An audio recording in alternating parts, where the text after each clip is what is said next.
Greater Noida के सिरसा गांव में निक्की भाटी की मौत का मामला लगातार सुर्खियां बटोर रहा है। 21 अगस्त को हुई घटना जब सामने आई तो सबसे पहले लगा कि मामला दहेज हत्या का है। दहेज के लिए निक्की को जलाकर मार दिया गया, मगर उसके बाद जैसे जैसे पुलिस जांच आगे बढ़ी तो कई और चौंका देने वाले पहलू सामने आने लगे। इस हत्याकांड की गुत्थियां लगातार उलझती जा रही हैं। पति विपिन भाटी और ससुराल वालों के खिलाफ केस दर्ज कर कार्रवाई शुरू हो चुकी है। इस मामले की सारी अपडेट्स लोग जानना चाह रहे हैं। हर कोई ये जानना चाहता है कि आखिर हुआ तो हुआ क्या था। निक्की ने अगर आत्महत्या की तो क्यों की थी, और अगर सुसाइड है तो क्यों और कब तक सजा मिलेगी।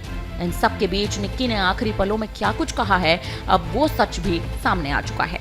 दावा किया जा रहा है कि निक्की बार बार बस एक ही चीज मांग रही थी। आइए जानते हैं कि आखिर क्या थी वो चीज। निक्की की मौत 21 अगस्त यानी गुरुवार की रात को हुई। उसकी मौत का वीडियो उसकी बहन कंचन ने शेयर किया, जिसमें निक्की के शरीर में आग लगी हुई है और वह सीढ़ियों से उतरती हुई दिखाई दे रही है।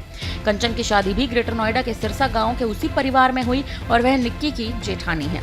कंचन का कहना था कि विपिन ने निक्की के शरीर पर ज्वलनशील पदार्थ छिड़का और लाइटर से आग लगा दी। निक्की के छोटे से बेटे ने भी यही बताया है। कंचन ने यह भी कहा था कि अपनी 28 वर्षीय बहन को जलता हुआ देखकर वे बेहोश हो गई थी और अपराध के बाद परिवार के सदस्य भाग उठे थे। मगर बाद में इस मामले में एक के बाद एक नए वीडियो और लोगों के बयान सामने आ रहे हैं और केस उलझ चुका है। अब पुलिस जांच पड़ताल में लगी हुई है।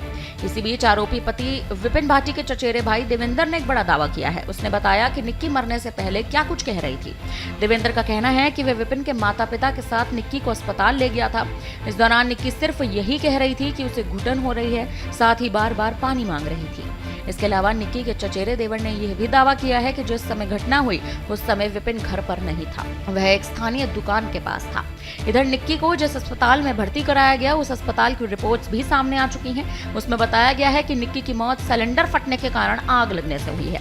हालांकि जब पुलिस घटनास्थल पर पहुंची तो वहां सिलेंडर फटने के कोई सबूत नहीं मिले, लेकिन ज्वलनशील पदार्थ का डिब्बा और लाइटर मिला। वहीं जिस वक्त घर में निक्की को आग लगी थी उस वक्त के सीसीटीवी में उसका पति विपिन घर के पास एक दुकान के बाहर खड़ा दिखाई दे रहा है। निक्की का ये मामला लगातार आग की तरह फैलता जा रहा है।